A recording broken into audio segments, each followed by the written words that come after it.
Okay, well, for everyone who's managed to attend today, although I can't tell, thank you for joining us. And we're very fortunate to have Steve Robinson, the National Business Manager for Lenovo Personal Systems Group, which is awesome.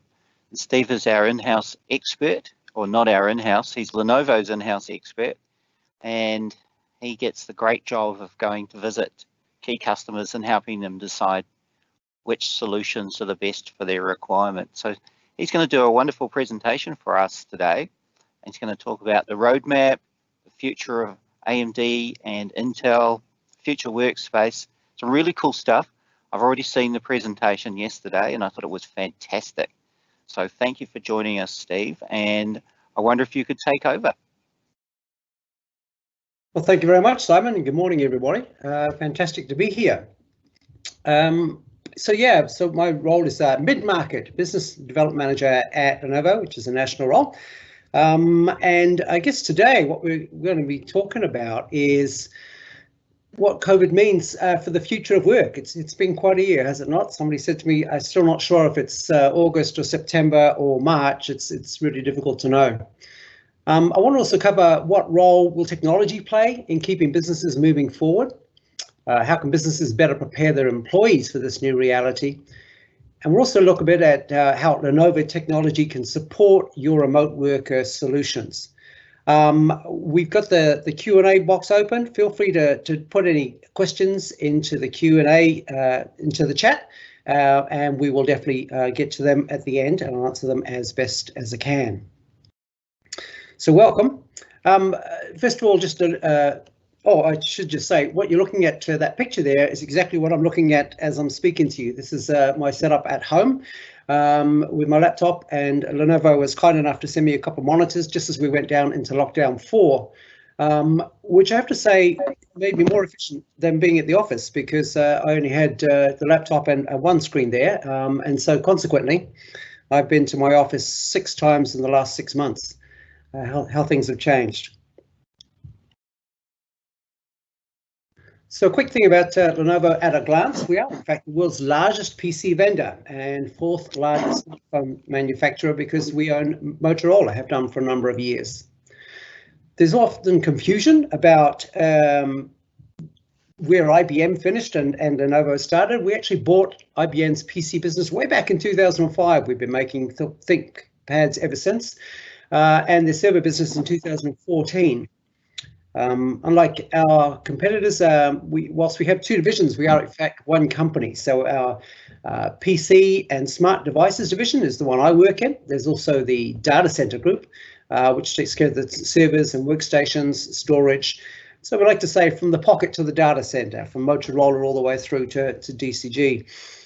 We have something like 30 different factories around the world, 46 R&D labs. It's a big part of who we are, is to continue to innovate. And it certainly helped us during the early stages of lockdown in that around the world, because we're able to shift manufacturing around the world as we went along. So, and yeah, good size company, 56,000 employees. So let's have a look about where we were before this. So this is actually some research that was done pre-COVID, and already, certainly in the States and somewhat in New Zealand, there was already an increasing number of remote workers. I was surprised to read 80% of Americans in multinationals already had some remote work options. I think it's fair to say that in most cases it was fairly limited, certainly here in New Zealand.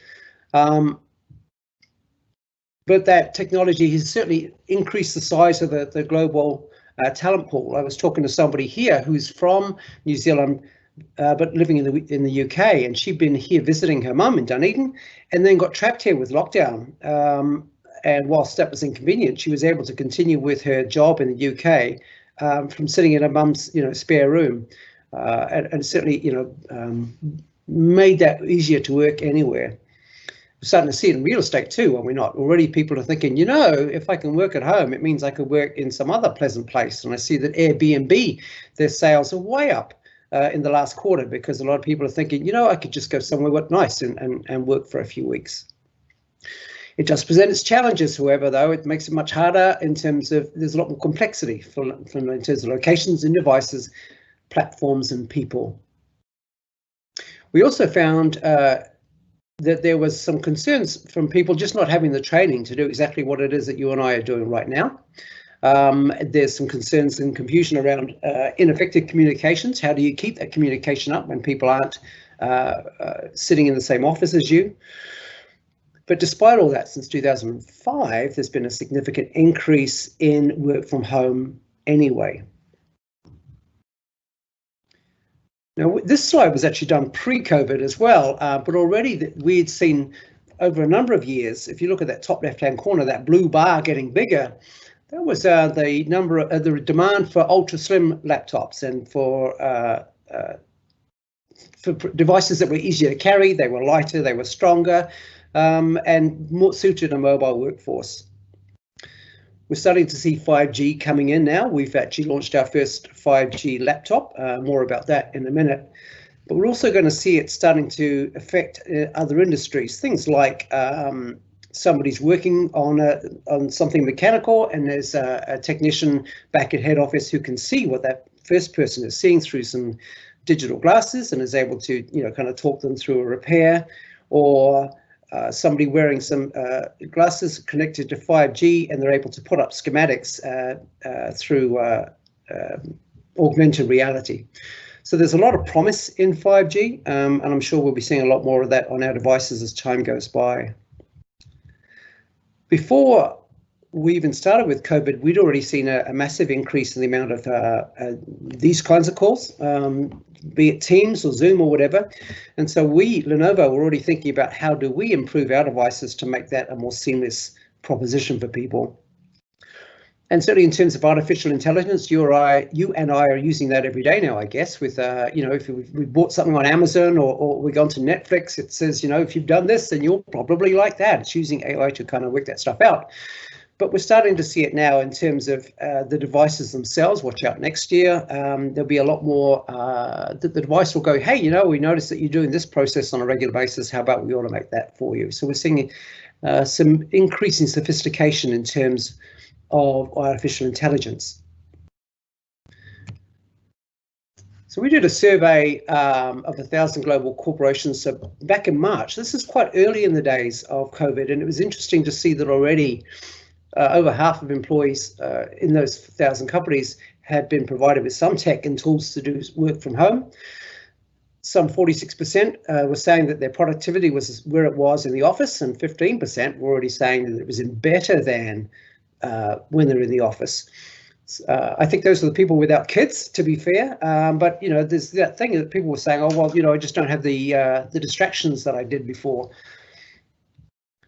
And there was already a sense back in May that this was more likely to be a permanent change, at least part-time for people, that people will be working from home more often, or remote working in general. But there were some concerns about that. Do people have the right tech? Often companies weren't really kind of set up for this. I know, in many cases I've spoken to people who said, we just had to grab the gear that we've got and run home with it. And there's multiple platforms, whether it be Teams or Zooms or whatever else across the enterprise. Excuse me. And the difficulties around remote tech support and device deployment, and of course security as well. And from a Lenovo standpoint, most people think of us in terms of a hardware company, but there is in fact an entire life cycle that we can assist with, I guess. And I usually like to start with number 6, the retirement of equipment.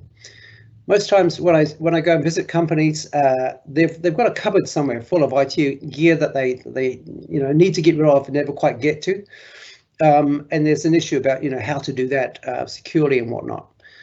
Lenovo has a service in place where we will buy that equipment from you, and if it can be reused, we will securely wipe those devices and then on-sell them in another market, or we will dispose of them in an environmentally friendly way.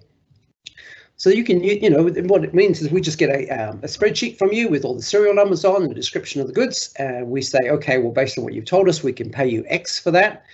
We then arrange pickup, inspect all the items, and then if it's and then can just come back with a check basically, and then you can use that check for refreshing devices or anything else that you care to name. The important part with that is that it doesn't have to be a Lenovo device. It could be a switch, it could be a server, it could be an iPhone, a photocopier, or a laptop. We're very happy to look at all those different things, particularly if you're going to buy Lenovo gear with it, but not exclusively. So remember that's a really nice way to kind of, I guess, get our relationship started, but also, just to clear out all that old stuff that you've got kicking around. I do a fair bit of work with companies quite often around persona modeling and just kind of working out what the future state will be. It's interesting how companies approach this. Some of them will go to some trouble to work out different personas and job descriptions, whether people are traveling or not, whether they are, let's say, a call center person or not, and then we'll have different devices for those different kinds of roles. Others will say, you know what, it's just easier if we just get everybody exactly the same device. It's going to be so much easier for support and recycling devices as people leave and new ones start and that kind of thing. We'll talk a bit more in terms of the services that we can provide at the factory, including BIOS settings and image loading and things like that. We kind of leave the deployment to yourselves and to your IT partner, but we can certainly have a good conversation about support. I'll be talking about some options around that, and also ongoing management of your devices, which is particularly important nowadays, of course, as we are having a more remote workforce. So certainly since March, the early part of my conversation with customers now is about, where your staff is going to be working. And I've had some really interesting examples of late. I had one company who said, yeah, we've got 24 branches, and instead now we're going to go to 6 regional offices because people will work from home a lot of the time and they'll come into these regional offices periodically for meetings.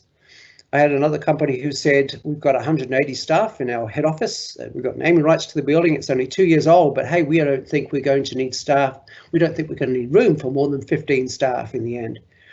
Not because anybody was made redundant, but because it turns out people can work from home regardless of the role in that particular company. It's not the same for everybody, obviously. But of course, it then leads the question, what equipment do staff need in this environment? I've just thrown up a quick example here. This is a new one for us. This is a mobile second screen, a second monitor, and it just runs off the USB-C port on the laptop. It comes with a pen. You can actually write on it. You can run your mobile phone and show pictures from there as well. Really nice device, super light. I'm actually thinking about getting one myself because I'm on the road a fair bit. And it's a really nice thing to have a second screen, when you're sitting in a hotel room at night, catching up on your emails and things like that. But it would certainly be a quick and dirty way to get people from working at home as well. So there's lots of different options. And we'll talk a bit more about some of those options later on. Because at the end of the day, the employee experience is defined by IT. I was talking to a law firm recently who said that I guess it's quite traditional for law firms in the summer months to have law students come and work there so that the law students can get some experience, but also that the law firms can get a look at the people that are coming through and maybe talk some of them into coming back once they finish their studies. These folks were telling me that one of the first questions out of the mouths of these young law students is, what kind of laptop do I get? What kind of phone do I get? And they said it's become a recruitment tool. If they can offer them shiny, happy devices that people like, they're more likely to be able to come and work for the company than if they're not impressed with the technology. Particularly now, when often people have really good technology at home, they want that as a minimum at work as well. And so, as I say, it's become a recruitment tool. And what we're hearing is that people want flexible platforms so that they can work anywhere, and flexible hours so they can work anytime. The trick with all this, of course, is around your company culture. How do you continue to knit together the people that are working for you when they're more spread out? It's tough to do, and it's going to get tougher, because even if you know all the people that are working for you now, as they leave and new ones come in, how do they get that kind of experience of, that you would have got before with just being able to shout over the desk to somebody or at the water cooler or wherever? And so co-creation becomes a really important part of it, and in terms of building platforms so that people can easily interact. We also need to try and recreate that kind of modern IT, that smartphone-like experience for deployment and service and support, so that it's really simple to do those things, even though people aren't necessarily coming to the office anymore, or very often. And from a Lenovo standpoint, we've kind of been working through three kind of core tenets, I guess, for many years now. And the first one is purposeful design. If you've seen one ThinkPad, you kind of already know what they look like, right? They're black typically. They've got the red highlights. They've got the big trackpad and the red, I'm going to say nubbin in the middle. There's other words that other people use, but I'm going to go with nubbin. But the point is that what I've discovered since I worked for Lenovo is it's a very tactile thing. People think Lenovo that laptops are laptops. But when I put one of these in people's hands and they feel the quality of the thing and the keyboards are amazing, it makes a big difference. Feel free to call out to acquire if you need a demo device to experience that very thing. I'm going to talk a little bit more about innovation in a minute, but it's something that we continue to do through all those R&D labs that we talked about earlier. And I guess that one of the key things that people love about Lenovo is the quality. We have some 12 different mil-spec tests, 22 different processes that we put our devices through. We put them in the freezer for a few days, make sure they still work afterwards. We put them in a sauna. We take sand from 6 different continents and put it in the keyboard and shake it out and make sure it works afterwards. In the chassis of our laptops, we have channels that if there is any moisture that gets onto them, it gets wicked away from the electronics, that kind of thing. Anti-fungus, all this, which gives people a lot of confidence that the devices are going to last. And that's a key thing, right, when people are out and about. Now, this presentation isn't about talking to you about laptops. I've just got a couple of slides about kind of the map, if you like, the roadmap, and then we'll kind of move on to some other aspects. But we effectively work on a kind of good, better, best kind of thing. The L series is our lower cost devices. Often they've got many of the same components as the more expensive ones, but they might have plastic where some of the others have got aluminium covers or carbon fiber or something like that. Some of the batteries might not last as long. Still the same mil-spec testing, however. So often people are going for these if their employees aren't looking to travel a great deal, but they do need some mobility, between home and office and that kind of thing. The T series are the ones we sell the most of. They're kind of our workhorse one, if you like. It's exactly the one I'm looking at as I'm talking to you now. And you'll see that there's an AMD equivalent. We're doing a lot of AMD this year because we're finding that they are, in many cases, lower cost than the Intel equivalent and also better performance as well. So as I say, the T series definitely our kind of workhorse brand. Very often they're light, they're reliable, they have great battery life, etc. The T14 simply means 14-inch, the 15 meaning 15-inch, as you can gather. We move up to the X series, which are the higher end devices. The X13 is a 13-inch device. The Yoga is the ones that kind of bend back on themselves and has a pen that's built into the body of the laptop, meaning A, you're much less likely to lose it, and B, it's charging the whole time. So I find a lot of people using Surface Pros migrate to the X13 Yoga. Excuse me. And then we move up to the X1 Yoga is the 14-inch version of that device, and the X1 Carbon, literally made from carbon fiber, super lightweight. A T14 would weigh about 1.35 kilos, something like that. A Carbon is only 1 kilo. They're like feather light. We've got a Fold coming out this year, which I'm very excited to see.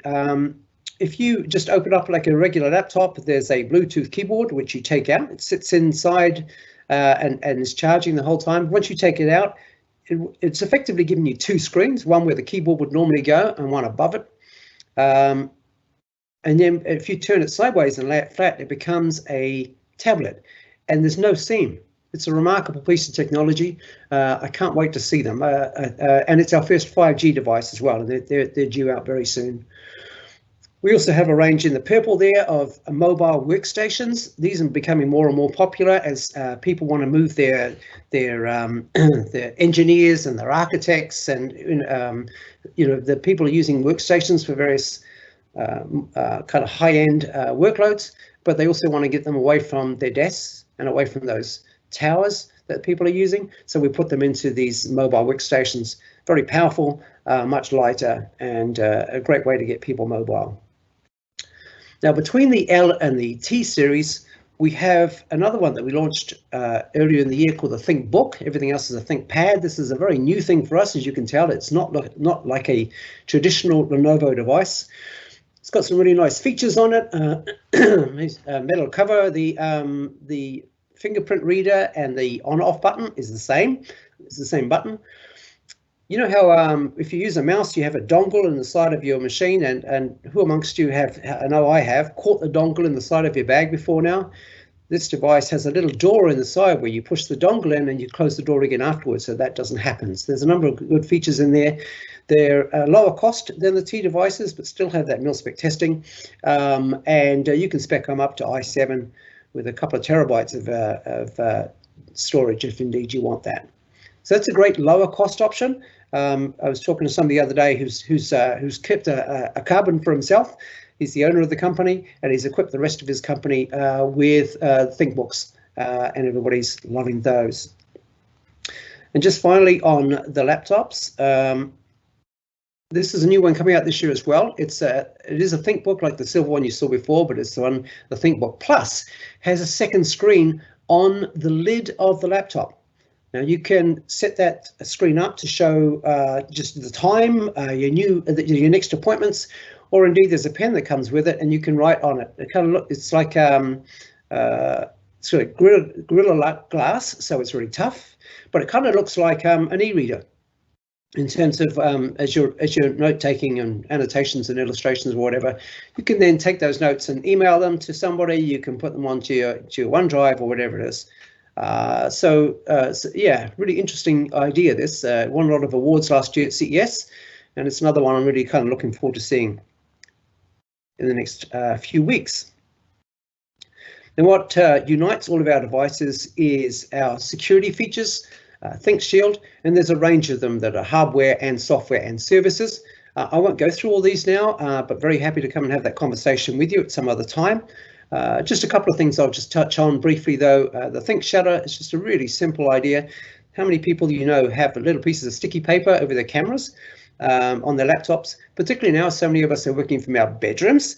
It's kind of a nice thing. So the Think Shutter is literally just a slider that goes across the camera and turns it off.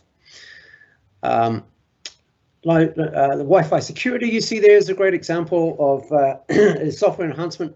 If you're out and about somewhere and you log on to a public Wi-Fi network, it interrogates that network and just looks to make sure it is not a dangerous one for you, if you like. It's going to be a secure network, and will highlight, give you a warning if it has any concerns. And there's a whole lot of services that we can provide as well alongside that. That offers more protection for your users as they're out and about more. We've launched, excuse me, we've launched a new range of devices in the last couple of months. They've all got Intel Comet Lake processors, or indeed AMD processors, as I mentioned. They're all coming out with Wi-Fi 6 now because it's just faster data transfer and more secure, but still backwards compatible if you're not using Wi-Fi 6 in your offices yet. And modern standby, which is a very cool new feature. You know how you've got, in all likelihood, you've got your mobile phone sitting in front of you. It's for all intents and purposes, it's turned off. But if I was to email you or text you, it would light up straight away because it's still connected to the network. We've essentially done the same thing with our laptops now. So modern standby, even with the lid closed, it's still connected to the network. Emails still continue to come in. If somebody phones you on a Teams call, it will still ring.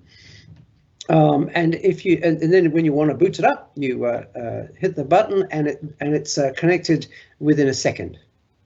So it's kind of standby on steroids, if you like. It's available on pretty much all of our devices now, and it's just about a productivity tool, really. Another nice couple of features on ThinkShield that we talked about earlier: the Wi-Fi, the security aspect, self-healing BIOS. Literally, the machine takes a copy of the BIOS and files it away, and then whenever somebody boots up their laptop, if the device detects any issues with the BIOS in any way, it simply replaces it with a clean copy. This can certainly reduce calls to the IT department, especially first thing in the morning when people are booting up. It just gives a bit of security in there, that well-being, if you like, that it's going to boot up okay. We talked before about the fact that we're all doing a lot more of this, you know, Zoom calls and Teams calls. And so Lenovo has upgraded the function keys on the devices. On the top right is what I'm looking at my laptop, which is a year or so old. And underneath it is the new keys, which gives you instant access to chat, to Teams call or Zoom's call, and for both picking up those calls and for making those calls as well, and hanging up again afterwards. So again, just a way of us tweaking the devices to meet market demand, given the changes that we're all going through at the moment. I worked with another law firm recently that was, you know, certainly had some legitimate security concerns, again, if people are out and about more. And we're very interested in this feature, Privacy Guard with Privacy Alert. I know some of our competitors have got a version of this where you click a button and it simply makes the screen darker. Ours is a lot more sophisticated than that, in that it works with an IR camera, and it literally detects how many pairs of eyes are looking at the screen. And if it detects a second pair of eyes looking at the screen, it automatically narrows the field of vision, so only the person sitting directly in front of the screen can see what's going on. Now, you can turn that off if you do, in fact, want to share your screen with somebody. But imagine if you're on a plane or a cafe or something along those lines, on, you know, a corridor lounge. It's a really nice feature. It just sits in the background and it just monitors for that. Similarly, if you've got somebody shoulder surfing you, you see that wee logo to the right of the middle laptop there. It literally puts that logo up on the screen if somebody's shoulder surfing you on the side of the screen where they are. And just lets you know that, and again narrows the field of vision. So a really nice little feature in there. It's an optional extra, but it's available on most of our devices now. So I guess the moral of that story really is that there's a device for every purpose, whether it's a ThinkPad or a ThinkBook, whether it's a you know, there's a wide range of monitors available. We also have, not only do we have the, you know, the towers, if you like, that have been kind of the more traditional route for desktops, but also Tinies as well. That's the one to the right of the monitor. That's not to scale, by the way, because the Tiny can literally plug into the back of the monitor, which is a really nice feature for a couple of different reasons. One is it doesn't take up very much room. So again, if someone's working from home, they don't have a lot of space, but they're still kind of portable. So they could, in theory, even bring that to the office, plug it into a monitor there, bring it home again, plug it into a monitor. But similarly, you know, we tend to replace our PCs more often than our monitors. So that can decrease TCO there. In that you can literally, we've been putting the same connectors in place for a number of years, so you literally can unplug a PC, a Tiny, and plug it in, to plug a new one into that monitor. And also to the far right there, you see our latest device, which is called a Nano, which is literally the third of a Tiny. You can still spec them up to i7, but super tiny devices, and again, great for taking up less room on somebody's desk. And certainly Acquire can help you out with a range of different accessories to help with the collaboration, be it headsets, power banks, that kind of stuff. There's that portable monitor in the bottom right-hand corner that we looked at earlier. And that mini dock is super light. It can only support a single screen, but we certainly have options for other kinds of docks as well, for various situations, whether you want 4K resolution, whether you want to connect it to 2 monitors or 3, whether you're looking at for workstations or older devices as well as newer ones as well. And a really nice feature this year, just a kind of a small thing, but I quite liked it. It's a mounting kit for that dock. So just keeps things tidy, takes up less room, again, if people are working from home, and some good cable management in there as well. So enough about laptops and other devices. Let's just move on to how we stay connected with people as they're moving kind of in and out of the office on a regular basis.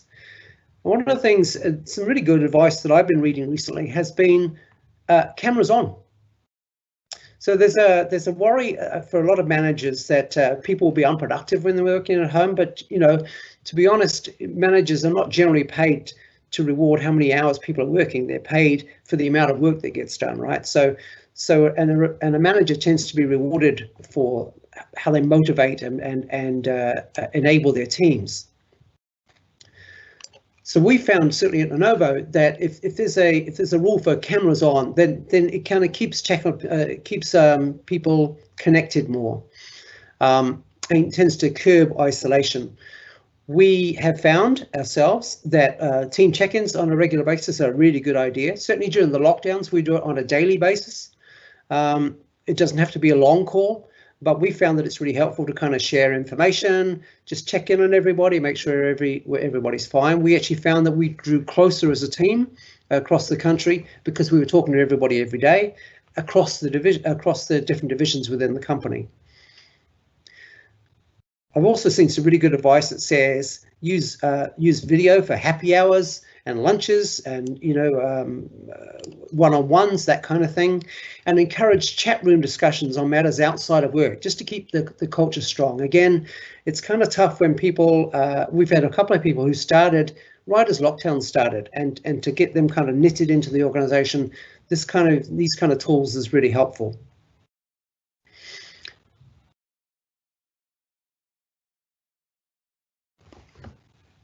Every meeting room I go into, and you will have seen the same thing, I'm sure.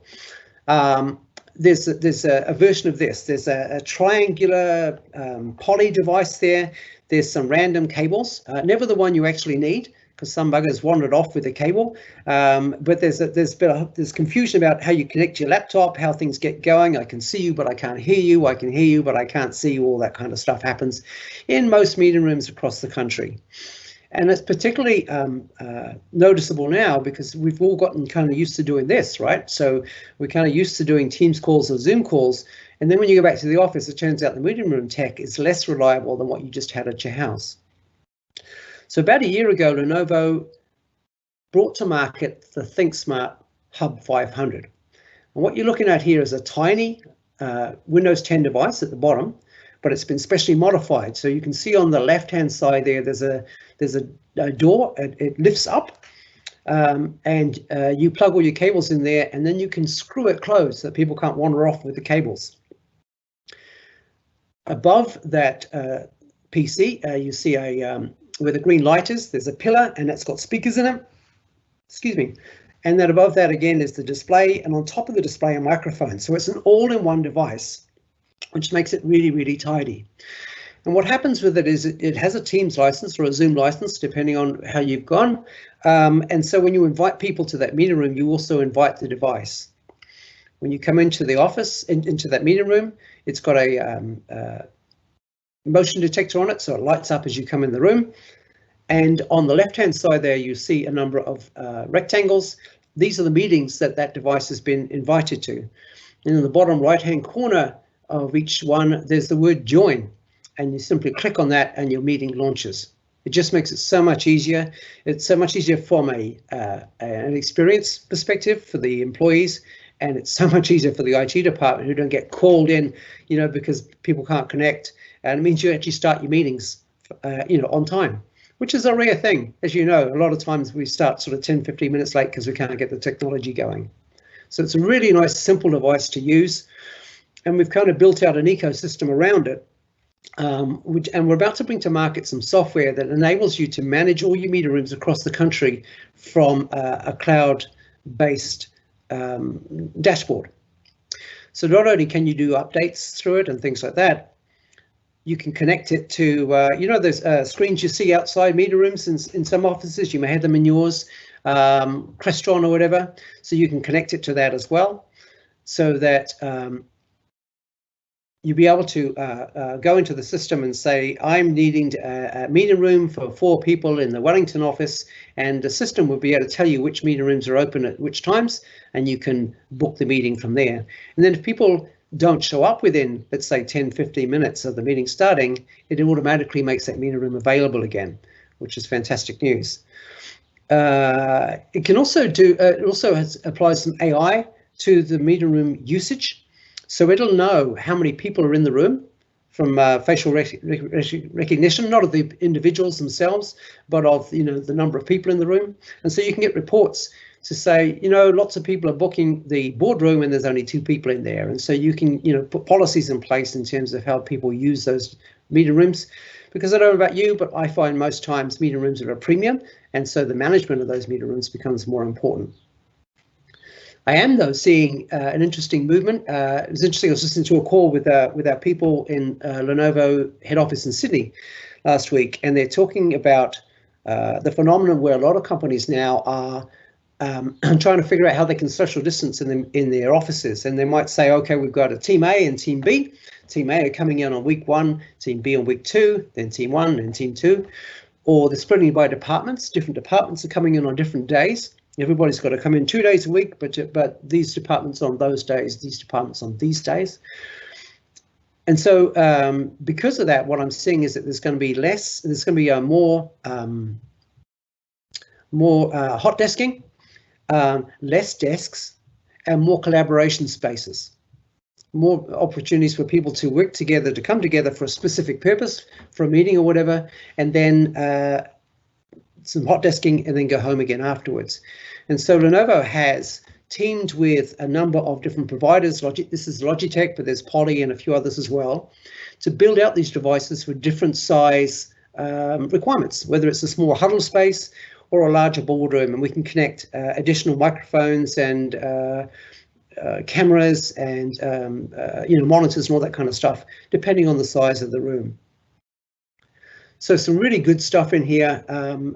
If you've got some questions on that, we're partnering with companies around the country to help with the planning of this, as to what kind of tech you need and what kind of devices are required. Certainly Acquire can help put you in touch through all that.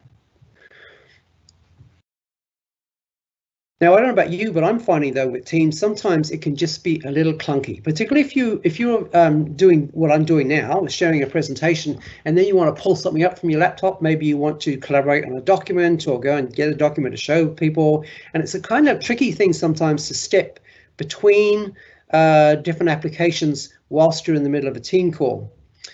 So recently, we've brought out this little beauty here, the ThinkSmart View. It's a video collaboration device, and what it is a 10-inch screen that Bluetooths to your laptop. It has its own microphone and speakers and camera, all of which you can turn on and off separately. The home screen for it is exactly the same as the one you just saw on the Hub 500, so it'll show all the meetings on the left-hand side that you've got coming up. You can book meetings from it. You can use it as a telephone as well. You can connect it to a Bluetooth headset so that you can have a private conversation even in a public space. So think of it in terms of work from home situations as well as hot desking as well. So a really nice device, and it just, I guess it kind of it just keeps separate all of the work that you're doing. It's only for Teams. It doesn't work on Zoom, by the way, but it kind of outsources, if you like, all that kind of work, and so that the PC then is free for you to do what you want to do on it at the same time. So really nice device there, definitely worth a look. They're in country now and available straight away. So we've kind of talked a bit already about where our staff will be working and what equipment do they need to be able to be productive in this new weird time. But the questions then become, well, I've got this distributed workforce. How do I deploy new devices, and how do I manage our assets? I talked to somebody who said, I went back into the office after lockdown 4 and the place looked like a bomb had hit it. Everybody just wandered out with equipment under their arm, just kind of took what they could get. And he says, I have no idea who's got what. So how do we effectively manage our assets? How do we provide technical support to people and also keeping that data secure at the same time? So many companies I talk to have a current deployment strategy that looks like this. So they build out an SOE. They, as the devices come in from whoever they're buying them from, they apply that SOE. They apply the asset tags and customize the BIOS and all that kind of good stuff. Load up any applications that need to go on, and then send it out or give it to the employee, which is okay in ones and twos. but it gets really clunky when you're trying to do it in, if you're doing a full refresh, or even, it's just sort of 10 at a time. It's quite expensive. And nowadays, again, most IT departments are really kind of busy, and there's not a whole lot of funding for additional staff, right? So how can we make that a simpler process? Well, one of those ways you can do that is to get Lenovo to do that work for you. So we can load all your image and whatnot for you at the factory. So what happens is we get a copy of your image, we load it onto a device, we send it back to you for testing, you make sure you're happy with it. We can asset tag it, both as a physical sticker and within the BIOS. We can do custom BIOS settings for you. And it could be just something as simple as admin password and your logo comes up whenever you boot up the machine, or it could be something more complex than that. But the point being that when the machines arrive at your office, then they're already configured largely and ready to go. You might not want to do some additional work afterwards, but all the grunt work has already been done. So we can do that at the factory for very low cost. And again, you can organize that through ourselves and through Acquire. Many of you, though, will be looking to move to Intune and then hoping to use Autopilot. And at that point, we can be we can also move along with you through that process. So as you put your profiles into Intune and you create your Autopilot tenant, you can tell Microsoft to give us access to that, and we can register the new devices in Autopilot. And so that when either they come directly to the IT department or to the individual at their house, when they open up the box, you can have a custom insert in there, a piece of paper with instructions as to what to do. The person simply logs on as they would normally do as the user for that device, and all the applications and whatnot can simply get loaded, and the person can be active in 15-20 minutes. They can be productive and ready to go. If it's something that interests you, do let us know. We can arrange a call with my technical people who can kind of step you through that whole process. But it really is kind of a roadmap, and we can jump in at any point depending on where you are already, and simplify that process for you, and cut out a fair bit of cost, and release your guys to do frankly more critical work than this deployments. The next question, once we got it deployed, of course, is around control. And every Lenovo device comes pre-installed. Our devices, I'm told, have very clean installs on them. There's no sort of bloatware on or anything. But what is installed is some third-party software from a company called Absolute. Now it sits there kind of dormant unless you buy a license for it. And there are three, I want to say, grades or flavors of license from Absolute. The first one is visibility, which allows you to see and track all your devices from a cloud-based dashboard. It's a persistent self-healing connection, but the lovely thing about it is you can keep control, do your inventory of your assets, both software, and hardware, directly from Absolute across the network. If you go with a control license, then you can do things like freeze lost and stolen devices. You can geofence the devices so that that if that employee is working in Wellington and that device suddenly turns up in Dunedin, you're going to get an alarm about that, and you can make a decision as to what you want to do with that, including selectively wiping at-risk endpoints. And then finally, with the resilience version, you can do things like persistence for mission-critical apps and scan your endpoints for critical data as well. So as I say, those are just licenses that you can buy as an optional extra. And then we also have available at no cost Think Vantage, which allows an admin to do all of those processes that you see there, including power management, password manager, that kind of stuff.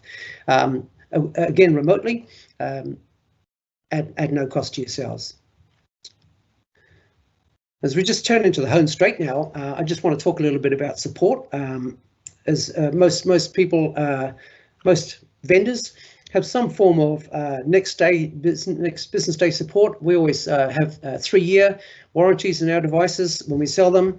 Next day business support, you phone an 0800 number, you talk to a call center. I think it's in Malaysia, Philippines. A person has got a checklist that they take you through. Have you tried turning it off and turning back on again, and all those kinds of things, and then says, yes, we agree with you, it's broken. We'll send somebody out to have a look at it. And they come to the location, and if they have to get parts for it, they'll have to go away again and come back. And it's kind of a standard process. It works just fine. But now, with people being so remote, we're finding a lot of interest in Premier support. Premier support is a different animal, because the regular support is business hours only. Premier support is 365. And it's a different 0800 number, and you talk to a Lenovo engineer, either in Sydney or after hours in London. The support covers both hardware and software. So you won't get one of these technicians saying to you, oh, we think it's a Microsoft issue. You have to phone those guys. They'll stay with it and they'll to work with it. These engineers are gold on fix on first. So they'll try very hard to fix it for you on the spot. And it's a single point of contact. So let's say they say, you know, we think if you just download these drivers that we're going to send you, that should be fine. If it's not fine, or you need some other help, when you phone back, you talk to the same person, and all the case notes are there. You don't have to go through all those 20 questions again. It's a much more personalized process. It's called unscripted support is what it is. And so whether it's you guys, or whether it's Acquire on your behalf, or whether it's the end user phoning them, they can kind of meet that person where they are and work them through the issue. And Premier support users also get priority for parts. Typically, if somebody needs a part that's diagnosed, we'll have somebody on site the following day with that part and do the replacement there. And importantly, it's not just in your office, it could be at that person's home as well. It's not a very big uplift on the regular support, as I'm finding it's very, very popular now, definitely worth looking at. Oh, and there's a whole lot of reporting you can get out of it too, in terms of product support and who's using what software on which devices. So maybe you can, you know, save some money on unused software, that kind of stuff. And also we'll give you some indication of any issues that are coming up, and maybe there's a driver issue that you need to get fixed up. So finally, the other question I'm being asked about a great deal is around cash flow. You know, it's been a difficult journey for a lot of companies as we've moved through this year. And there's questions around how do we get the equipment that our people need, but also preserve our cash flow at the same time. Lenovo has its own finance division. And what I like about them is not a kind of one size fits all, or we've got 3 models, just choose one. It's very much customized to the individual company's requirements. So we interview every customer that says that they're interested to find out more. We find out what their strategic goals are, what their current issues are around cash flow, and then we craft a solution specific to that company's needs. And to give you a couple of examples of that, you may choose that you want to own the device at the end of a period. We can do that. You may say that I want to lease the device and give it back at the end. We can do that too. You may say we want to do this. It's December now, but we actually don't want to start payments until the new financial year. No problem. We can arrange something along those lines. You may say we've got peaks and troughs in our income. We can align the repayment amounts to those peaks and troughs. We can even buy your existing IT equipment from you and lease it back to you to give you a cash injection as you kind of working your way through this thing. So there's lots of different ways that we can kind of skin this cat. We can even do things like device as a service, whereby you simply pay a monthly fee that includes the deployment costs, the software, the support, and you're just paying for that service. That the devices don't appear on your books, and at the end of it, we simply replace them with another device. So lots of different ways of doing this for you. As I say, it's really customizable, and again, we can certainly arrange those kinds of meetings for you through Acquire. And I just want to close with letting you know that we've put a whole lot of educational videos up on YouTube, which you and your people may find helpful. So do take advantage of those. It's just if you just look up Lenovo support YouTube, it'll be on there. And with that, I'm going to close, and I want to thank you very much for your time and your attention. I'm going to throw back to Simon. Are you there, Simon? Hey, Steve. Simon's just getting ready, but shall we whip over to the Q&A section? Oh yeah, good idea. Sorry, I forgot about that. Go ahead. Okay. Can you see that, or would you like to read that out to me? Oh, hang on 1 second, sorry. Does the ThinkSmart Hub 500 have the ability to handle both Teams and Zoom meetings, or is it set up for one or the other? Thanks, Harley. It is currently one or the other. My understanding is that there's a new version about to be launched that can do both. So yeah, watch the space. If you want to let us know, get in touch. We can certainly let you know when that happens. Harley's also asking, is the cloud-based dashboard for managed meeting rooms included with the purchase of ThinkSmart Hub? Is it a subscription service? Yeah, it'll be a subscription service on top, so it's an optional extra if you like. Roy asks, will the ThinkSmart Hub work with Zoom rings? Or just covered that.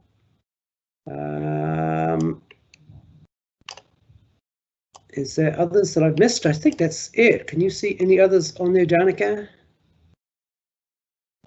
Oh, hang on. Sorry, there are more. Just bear with me.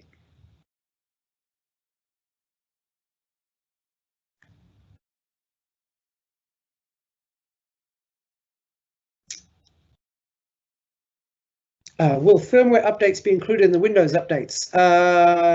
No, they are typically provided directly from Lenovo. If you use that ThinkVantage that we talked about earlier, you can download them there and push them out remotely. Does Lenovo take back old equipment from other vendors too? Absolutely. Yep, very happy to help you with that. As I say, it could be photocopiers, it could be iPhones, it could be anything like that. The X1 tablet, the Mix 520 going end of life. What are the replacement models? Excuse me. There are new replacement models coming towards the end of the year. Wait, gosh, they're not. It's already August, September. It won't be long then. Yeah, so I'm thinking within the next month or two we'll be announcing those.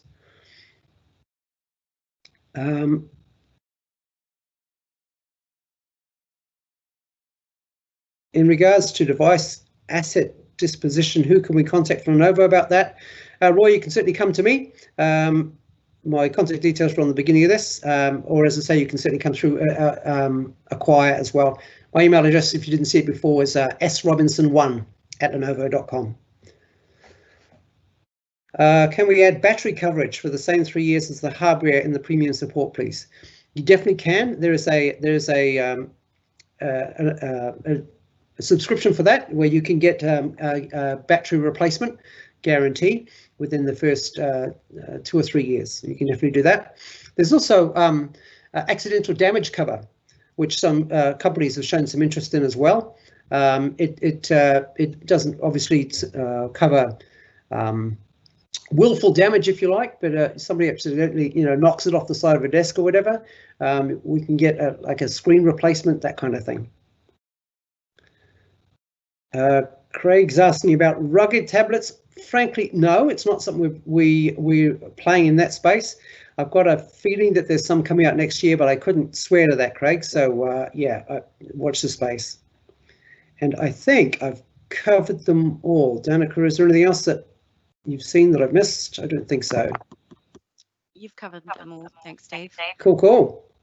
Guys, thanks so much. I really appreciated this opportunity to come and chat to you all today. And Simon, I'm sure you have something else to say. Yeah.